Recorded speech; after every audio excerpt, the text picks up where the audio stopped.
আমি যে 7 জনের নাম পেয়েছি তার ভেতরে 1 নম্বরে অধিকাংশ মার বাবা সন্তানের জন্য এখন এই ধারণা আর করতে পারে না যে আমার হামজা থাকতে অন্তত আমাদের মরণ পর্যন্ত আর অসুবিধা নেই, এটা পারে না 1 নম্বরে বোর কারণে।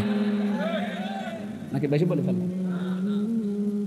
আজ হাজারো বউ নিজের মা বাবাকে যেই নজরে দেখে, শ্বশুর শাশুড়িকে ওই নজরে দেখলে কোনোদিন এই বাংলাদেশে কোনো পরিবারে কোনো ছেলে আলাদা হতো না। আমি নিজে একজন জামাই, এখানে যারা আছে প্রায় সব জামাই, বুকে হাত দিয়ে জিজ্ঞাসা করেন এদেরকে, প্রতিটি জামাই যেভাবে শ্বশুর আর শাশুড়িকে যেই নজরে যেই মনে দেখে, বৌমাগুলো যদি আমাদের মা বাবাকে ওই নজরে দেখতো, বাংলাদেশ জান্নাত হয়ে যেত। মেয়েরা হয়তো এখানে লিখে দিয়েছেন মহিলা প্যান্ডেল হবে না, এই জন্য ওদের কথা বলে লাভ কি? যেহেতু রেকর্ড হচ্ছে, কালকেই সারা দেশে যে ছড়িয়ে যাবে। সম্মানিতা মা বোন যারা এসেছেন বা শুনতেছেন, শুনবেন, আপনি যদি চান যে আপনার স্বামী বেশি দিন বেঁচে থাক, সে সুস্থ থাক, তার সম্মান, তার টাকা পয়সা আরো বাড়ুক, অবশ্যই আপনার উচিত হচ্ছে স্বামীকে দিয়ে তার মা বাবা, তার নিকট আত্মীয় স্বজনের পেছন খরচ করানো সাধ্যমতো। আল্লাহর নবী বলেন, কোন স্ত্রী যদি চায় যে তার স্বামী আরো বেশি দিন দুনিয়ায় জীবিত থাক, তার সন্তানাদি, তার সম্পদাদি, তার সম্মান মর্যাদা বেড়ে যাক, সেই স্ত্রী যেন মাঝে মাঝেই বলে, স্বামী তুমি আমাদের জন্য যা করো না করো, মা বাবাকে কিন্তু ভালোভাবে দেখো। তোমার আত্মীয় স্বজন যারা নিকটবর্তী রক্তের সম্পর্কের, তাদের খোঁজ খবর নাও, কারণ তাদের ভেতরে আল্লাহ এগুলো লুকিয়ে রেখেছে, তোমার সম্পদ, তোমার সম্মান, তোমার হায়াত। আর অধিকাংশ বউ এগুলো থেকে আরো আমাদের নিষেধ করে, করতে দেয় না, তাহলে ওরা চায় যে আমরা তাড়াতাড়ি মরে যাই। এক কথা বল না, আমার তো হাদিস পড়ার পরে তাই মনে হচ্ছে, যেই বউ তার স্বামীকে দিয়ে তার মা বাবা, তার বোন, তার ভাই, তার ভাইয়ের ছেলে এদের খোঁজ খবর নিতে মানা করে, নিষেধ করে, করতে দেয় না, করলেই রাগ করে, বুঝতে হবে ওই স্ত্রী চায় যে আমার এই স্বামী তাড়াতাড়ি মরে যাক, আমি নতুন স্বামী ধরব। আমার মনে হয় ওর কোনো পরকীয়ার লাইন আছে।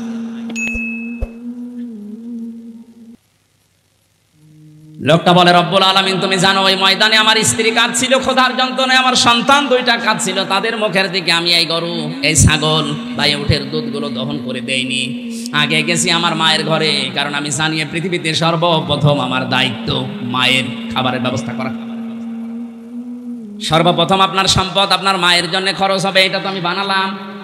হ্যাঁ, সূরা বাকারা 2 নম্বর পারা 12 নম্বর পৃষ্ঠা 13 নম্বর লাইনের 215 নম্বর আয়াতের প্রথম অংশে আল্লাহ জানিয়েছেন, ইয়াসআলুনাকা মাযা ইউনফিকুন। হে নবী, ওরা যদি জিজ্ঞাসা করে যে টাকা পয়সা খরচ করব কোথায়, আপনি বলেন, কুল মা আনফাকতুম মিন খায়রিন ফালিল ওয়ালিদাইনি ওয়াল আকরাবিন ইলা আখির আয়াত। ভালো ভালো কাজে খরচ করো, দুনিয়ায় যত ভালো কাজ আছে তার 1 নাম্বার ভালো কাজ নিজের মা আর বাবার জন্য ব্যয় করা। সুবহানাল্লাহ বলতে পারেন না? এই তালিকা বানিয়েছে কে? আরো জোরে বলেন। সর্বপ্রথম মা বাবা, এরপরে নিকট আত্মীয়। এ দুনিয়ায় সবচাইতে বেশি নিকটে থাকে আপনার স্ত্রী, নাকি? এরপরে আপনার সন্তান, এরপরে আপনার চাচা, ভাই, ফুফু, এরপরে আস্তে আস্তে দূরে যান। চট্টগ্রামবাসী এলাকাতে আমি আপনাকে নাম ধরে বলছি, আল্লাহ তালিকা বানিয়ে দিলেন যে জীবনের টাকা পয়সা ইনকাম করলে উপায় করবে, এভাবে এভাবে খরচ করবে, তালিকা দিয়ে দিলাম। মা বাবা, স্ত্রী, সন্তান, ভাই, চাচা, ফুফু, কয়জনের বললাম?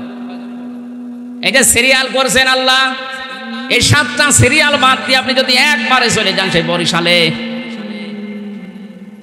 এই কথা না বোঝার ভান করে আসেন না? আপনি মিটি মিটি হাসতেছেন মানে? নাকি সিরিয়াল আমি বানালাম? আমি তো আয়াত নাম্বার, পারা নাম্বার, পৃষ্ঠা নাম্বার, লাইন নাম্বার পর্যন্ত বললাম। আপনি বাড়ি যেয়ে মিলান তো, এই সিরিয়াল আল্লাহ বানিয়েছে। আল্লাহর এই 7টা সিরিয়াল বাদ দিয়ে আপনি একবারে 8 নম্বরে বরিশাল চলে যাচ্ছেন। বরিশালের কথা এখানে আছে, সিলেটের কথা আছে, চট্টগ্রামের কথা আছে। কোন কারণে ওখানে চলে যাচ্ছেন এই 7টা বাদ দিয়ে? এই লোকটা কি বলছে না যে সর্বপ্রথম নিজের বউকে দেওয়া লাগবে, নিজের ছেলেকে মেয়েকে না, আগে মায়ের নাম, এই জন্য মাকে আগে দিয়ে এরপরে স্ত্রী সন্তানকে আমি দিয়েছিলাম।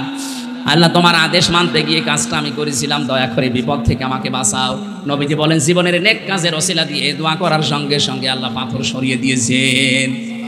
আজ আমাদের জীবনে যাদের হতাশার কালো পাহাড় পাথর হয়ে আছে, জীবনে হতাশা, কর্মজীবন নেই, জীবনে রোগ শোক থেকে মুক্ত হতে পারছি না, টাকা পয়সা হাতে থাকে না, হাজারো সমস্যা নিয়ে জর্জরিত, আমাদের উচিত এখন মা বাবার খেদমতে যতটুকু পারা যায় নিয়োজিত রাখা। তাহলে আমাদের জীবনের যে বিশাল পাথর, এটা আমার আল্লাহ সরিয়ে দিতে পারে না, পারে না।